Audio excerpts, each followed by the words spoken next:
let me present under the aegis of the data science conference, but it does have a big payoff for data science, so you just have to stick with me until the end.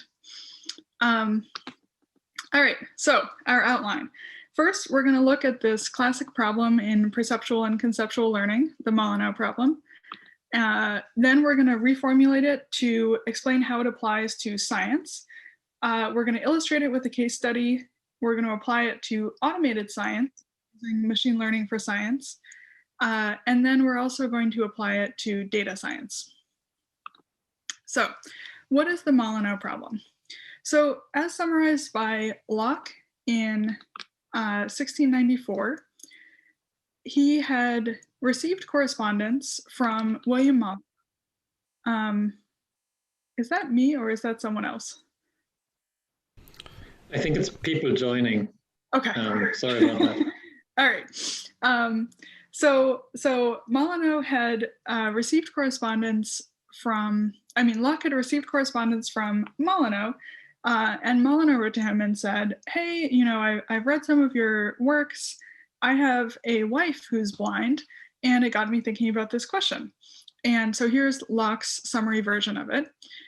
Suppose a man born blind and now adult, taught by his touch to distinguish between a cube and a sphere of the same metal and nearly of the same bigness, so as to tell, when he felt one and the other, which is the cube and which the sphere. Suppose then the cube and sphere placed on the table and the blind man made to see.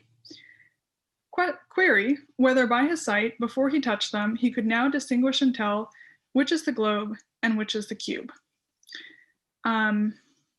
So the idea here is we have these two objects. We have someone who's very competent at distinguishing between them by touch, and now their sight is restored somehow. And before they're allowed to touch it, we ask them which one is the sphere and which one is the cube. And we're curious, can they distinguish it before they associate these two objects by touching them? So there was a long-standing debate in the early modern period about what kind of question this was. Was this an experimental question? This was some of the time period around which the first European cataract surgery were being done. So if you can imagine the horrible experience of being a subject of early modern European cataract surgery, and then waking up and having someone, put two objects in your face and sort of say, square, square or cube, square or cube. You can see why the empirical results from this intervention were not that clear. People weren't able to do it, but it wasn't clear whether that was just the experimental setup. But I think a lot of early modern people were excited about it for much deeper philosophical reasons, because they wondered if shapes have some kind of conceptual substrate, there is an abstract thing that it is to be a shape that's then just sort of instantiated in these different modes of perception, then maybe someone is going to be able to do it. And so this experiment might give us some kind of data for our perceptual learning theories.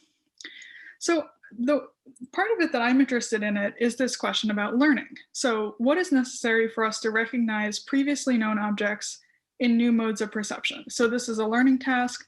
What do we need in order to achieve this learning task? And you can think about this as being a familiar philosophy of science question in a way. So when we have Hooke looking and other, early modern microscopists looking at objects that they'd previously known, like cork bark, under the microscope, they realized that they look completely different at this different scale of resolution. And there's some skepticism at the time coming from people like Margaret Cavendish about whether these really are the same objects when viewed at these different scales of resolutions. But that's importantly within the same mode of perception, just at different size scales. What about different objects as viewed through different modes of perception? So we're going to think about a Molyneux question for science in which we have some kind of known data modality, and then we have a completely novel data modality, and we're trying to associate objects that were previously known to objects or entities in the new data modality. So let's look at what is the Molyneux question for science. So as I'm going to define it, it occurs when entities are recognizable in one form of data and they can be distinguished from one another. Then we introduce this new form of data or discover it, but the entities are not distinguished from each other or labeled in the new form of data. And then the Molyneux learner has to identify the previously recognized entities in the new form of data and distinguish them from one another. So importantly, in order for it to be a Molyneux case, the recognition has to occur without some kind of access to experience or data that would associate the two modalities in space or time at a scale sufficient to distinguish the entities from each other in the original data modality. So remember, if I'm allowed to pick up the sphere and the cube, it's no longer a Molyneux case anymore because I can identify them by touch and then learn how to identify them by sight, bootstrapping off my previous identification of them in touch. Instead, what we want to know is, are there features, maybe formal features, of the previous objects in the new data modality that can allow us to identify without doing that kind of bootstrapping? So people often say things like,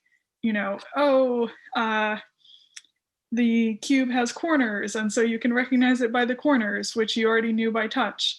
But of course, then the response is, well, how can you know what corners are in the visual modality if you've never experienced corners? Then we have a Molyneux problem for corners. So because of that, the recognition has to occur without intervention, and it also has to occur without this kind of mapping. So I want to briefly distinguish the scientific Molyneux problem from other kinds of problems. So there's a big category of problems in science called inverse problems. The idea here is you have some kind of a system, and the forward problem is you have the system and it produces data. But sometimes you have the data and you're trying to figure out what's called the inverse problem, which is, can I reconstruct what the system must have been like such that it produced this particular data that I get? So the classic example of an inverse problem is earthquake detection, and using earthquakes to identify what's under the surface of the earth that's not accessible through other means. So if there's an earthquake at a particular spot here, that's the blue blob. And then we have a bunch of different detectors, none of which are right where the earthquake is. And we know that shock waves from the earthquake are going to bounce off different things, and the quality, hardness, etc., liquidity of the things that the waves bounce off will affect their travel.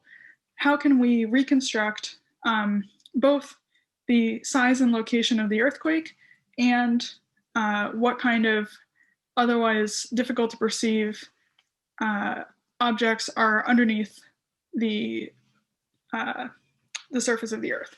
So this is an inverse problem because at no point other than through this sort of data can we access whatever minerals or whatnot are down there. So importantly, this is also not a causal learning problem.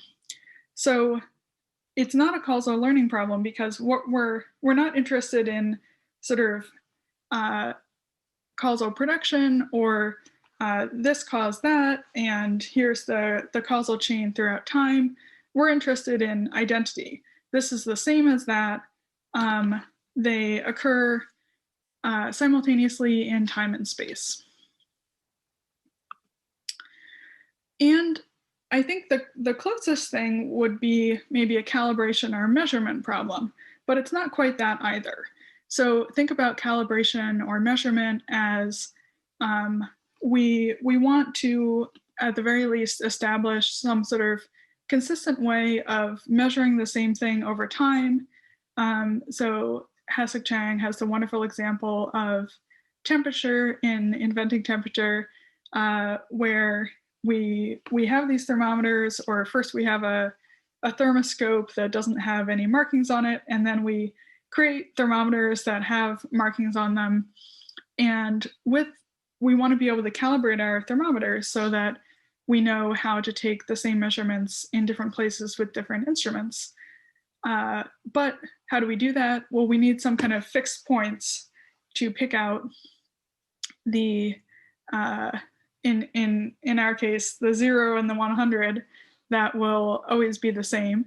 And so there's a delightful detour through attempts to do this with butter and human blood and a particular cave in France and the inside of the pyramids at Gaza and blah, blah, blah. All these things that turn out to not actually maintain a stable temperature over time. And so eventually we get to the boiling and freezing points of water. But this calibration problem, in some sense, relies on having already solved a kind of Molyneux problem. So we're saying we want to be able to measure the same thing with this new measurement technique, namely the thermometer, over time. But we already have decided that we know how to pick out the same thing. For example, the water with various modalities such that we can then measure it using the thermometer. And so we have already solved the Molyneux problem before the measurement problem begins. Okay, so just to make this a little more concrete, let's look at a case study of Jansky and the radio telescope. So in 1930, Carl Jansky was a young researcher at the Bell Laboratory. And the Bell Telephone Company had a problem, which is that their transatlantic radio telephones had a lot of static. So they said, Jansky, go find the static, figure out why we're getting so much static and how we can reduce it. So he created one of the first rotating radio antennae, which is this enormous thing that they called the merry-go-round or the carousel. So he could rotate it and pick up other previously too subtle to detect radio waves and radio static. And so he noticed this strange pattern at the 14.6 meter wavelength, which is a wavelength that he had been taking measurements on specifically because he thought it was the quietest one he could find, and so it could help him isolate static. So he said static was strongest during the month just before, during, or just after an electrical storm. However, nearly every night that the receiver was run, static was received from a source that apparently always follows the same path. Early in the evening, about 6 p.m., this static, it has always been quite weak, comes from the southeast. By about 8 p.m., it slowly moved to the south. By midnight, it comes from the southwest, and by 3 a.m., it comes from the west.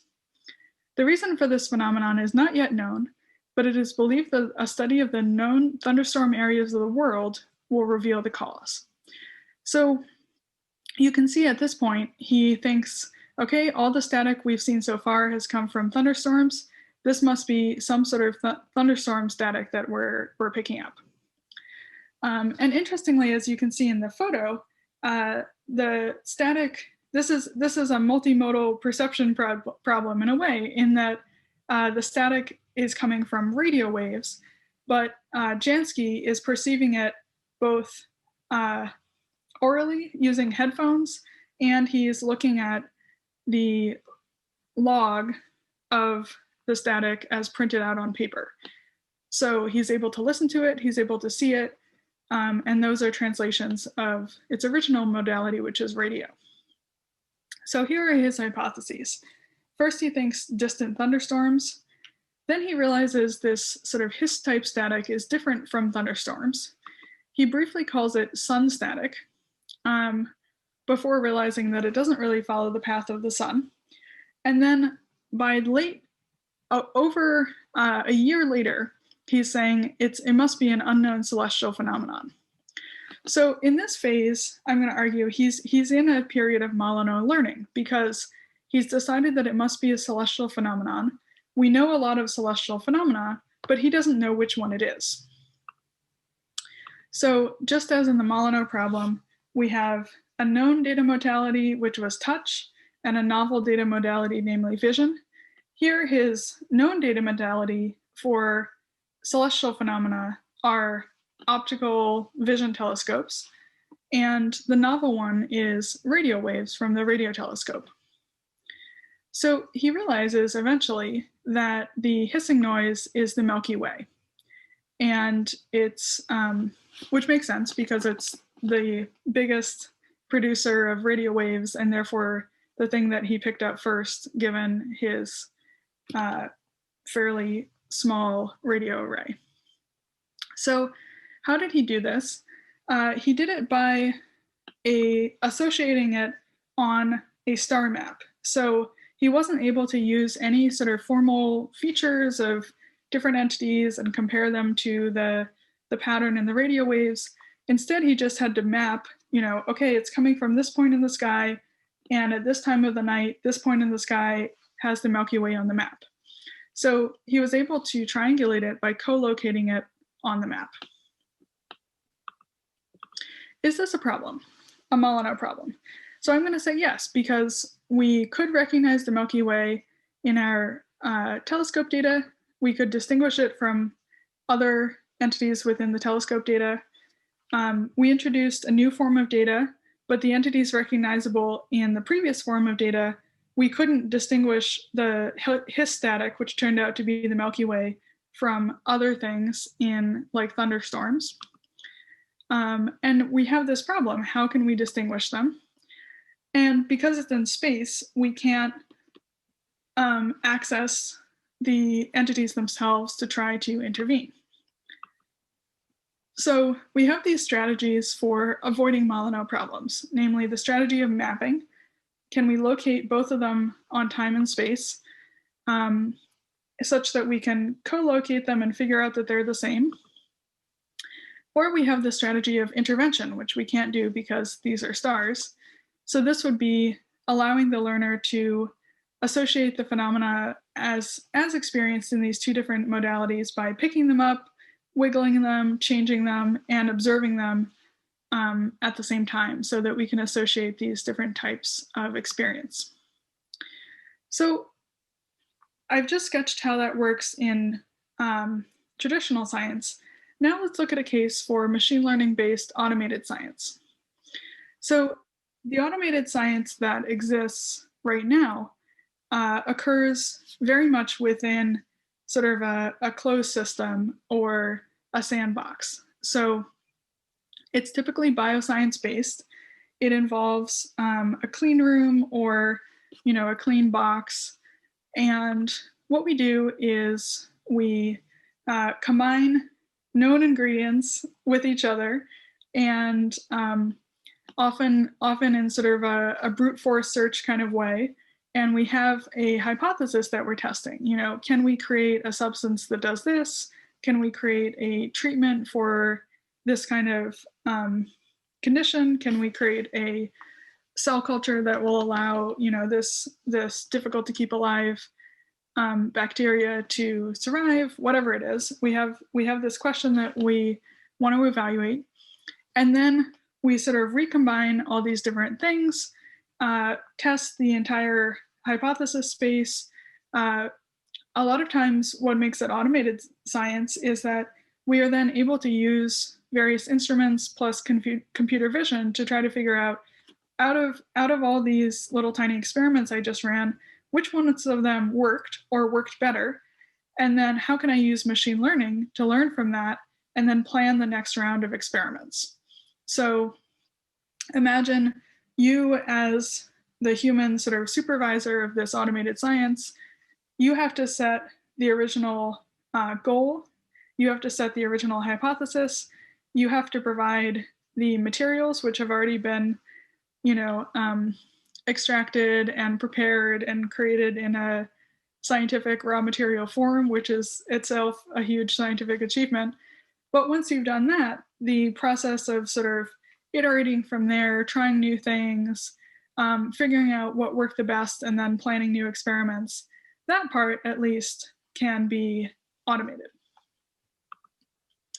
So the machine learning that goes into this is typically supervised learning.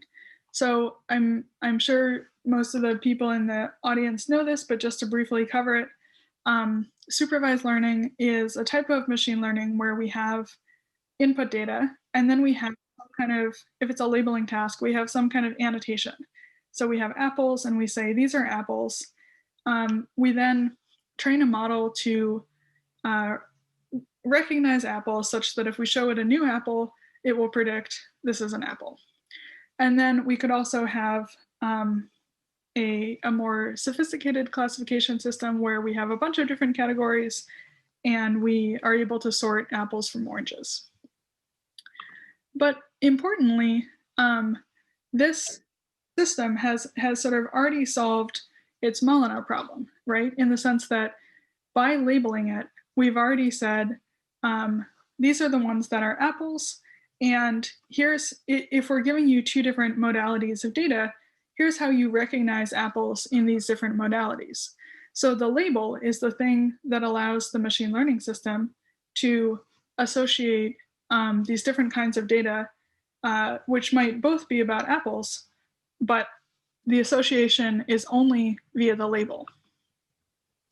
So automated science uses something called active machine learning.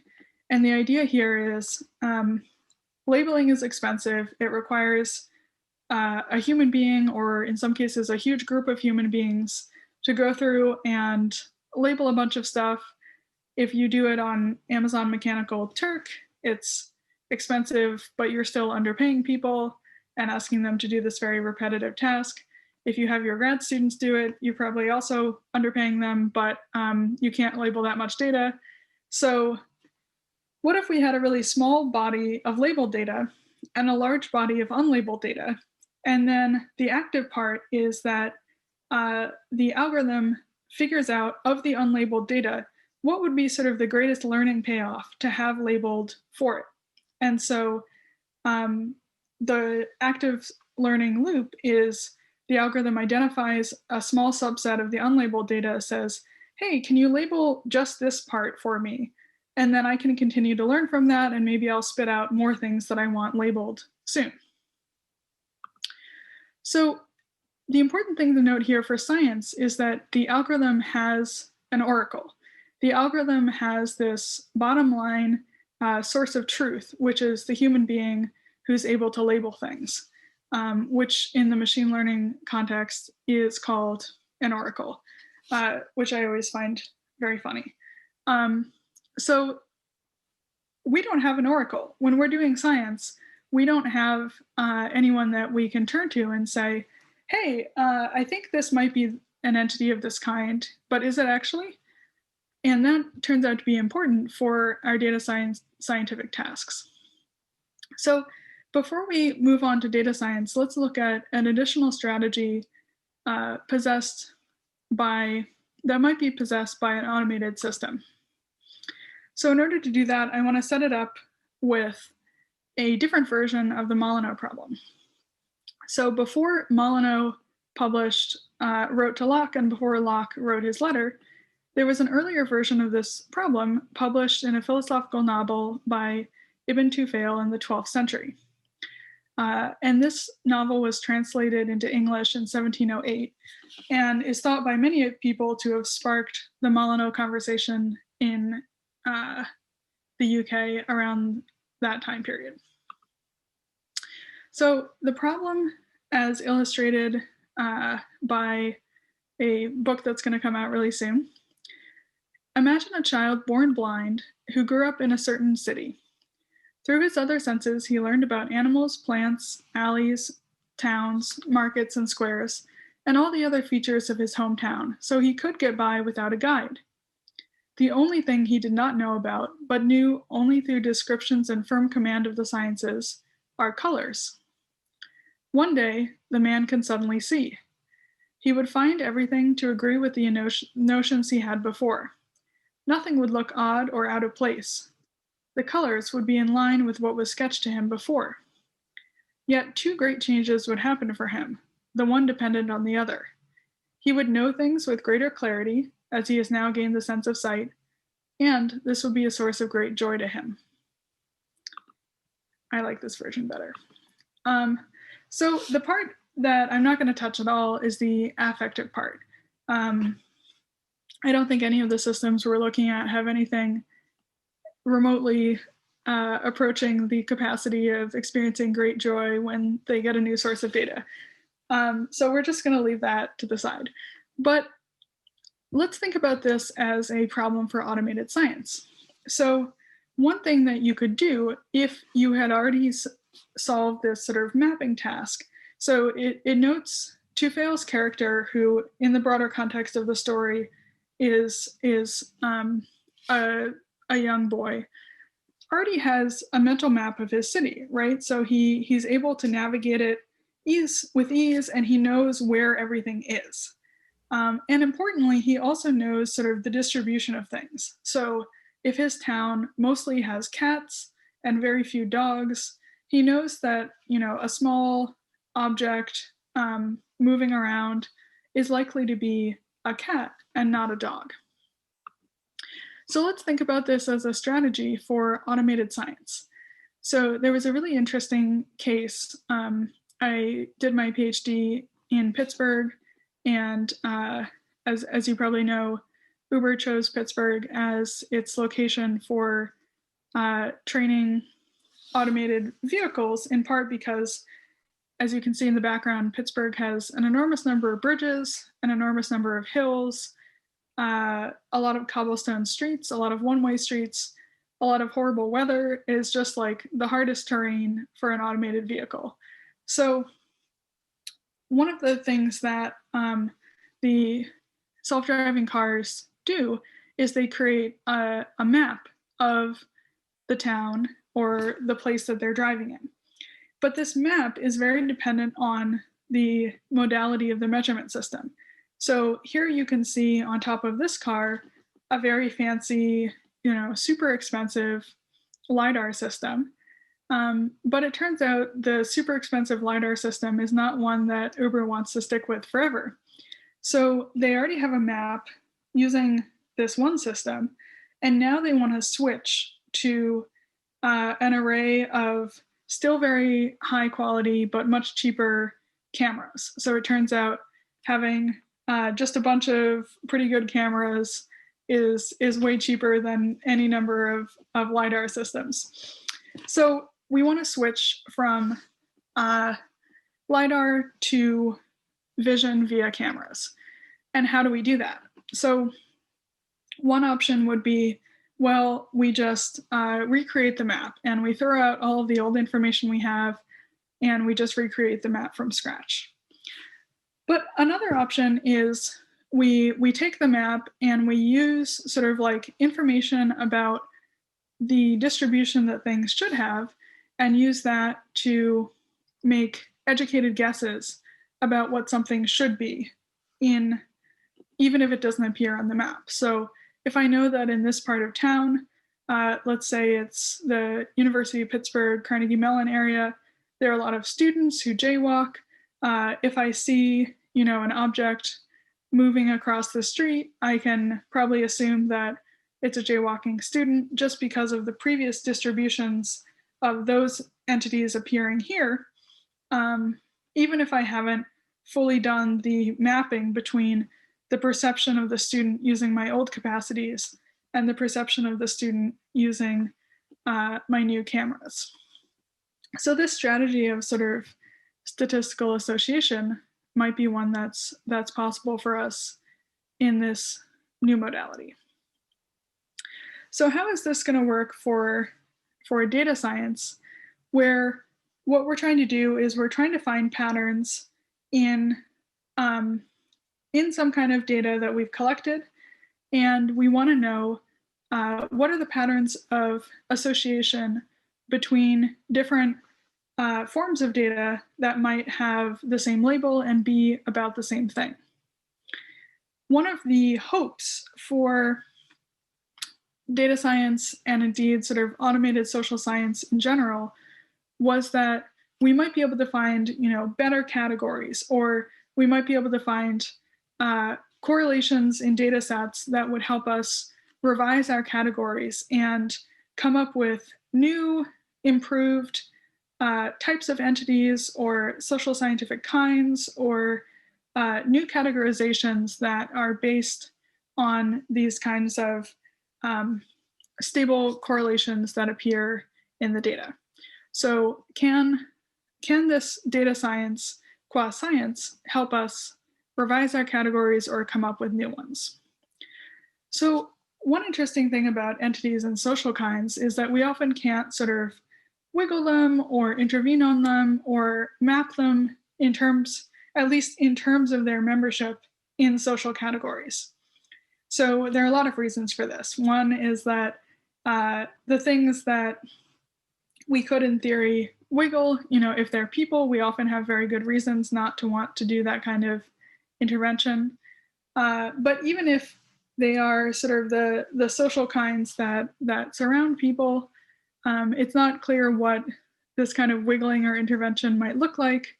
But a third is one that Lily did a really great job talking about, and a related version discussed by Ian Hacking under the label looping kinds, which is that as we change our categorization of people, they tend to respond to that categorization.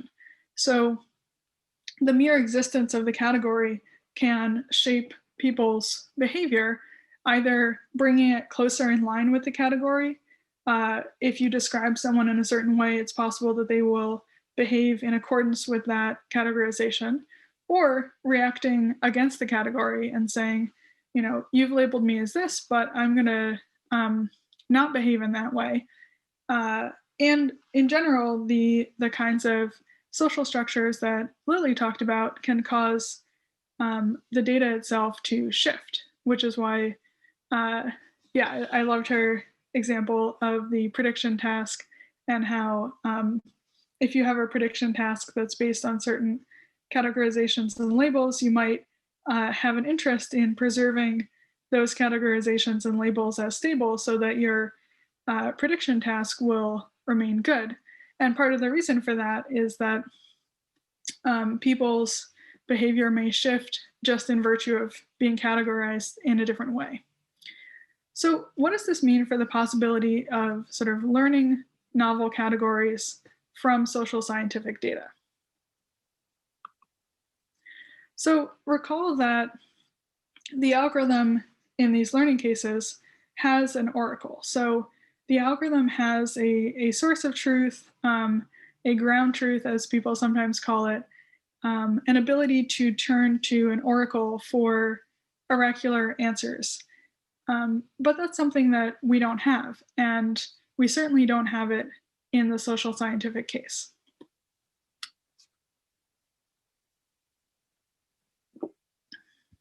So we can't do this kind of novel generation of categories that would require this active learning process and asking someone for help or for labels.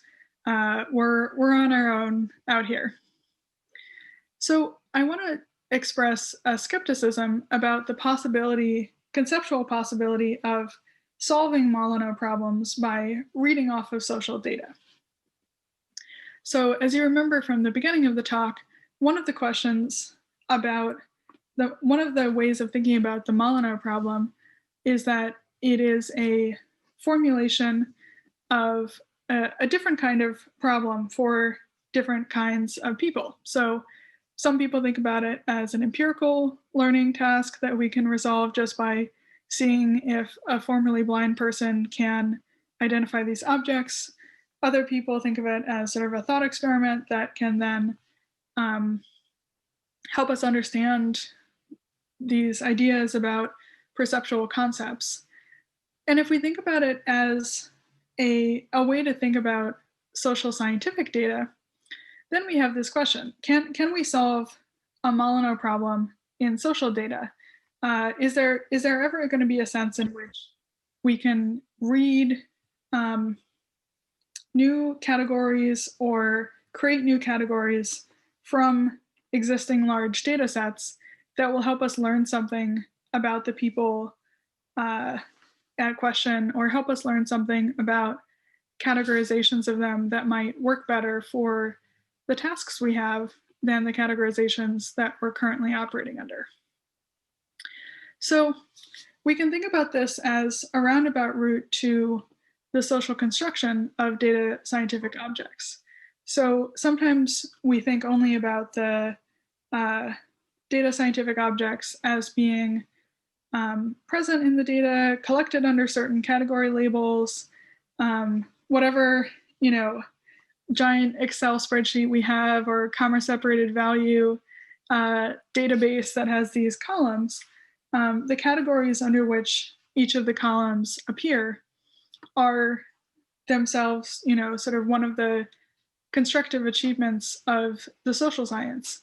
And so when we're trying to then bootstrap off of those categories and try to find new categories within the same data set, I think looking at the Molyneux problem in this kind of depth should make us skeptical about the possibility of sort of finding new social kinds in data science without the illicit oracular construction by us. So we have sort of acted as the data science oracles by constructing the original labels under which data is gathered. So even if we were to do, let's say, unsupervised learning, which is something that people always get excited about because we are not, directly supervising the learning task, and so maybe sort of novel categories or novel frameworks will bubble up from this. I think the Molyneux problem reminds us that we have to remember that we have already gathered the data in a particular way that involves our oracular framing of what categories are going to be possible in that data set.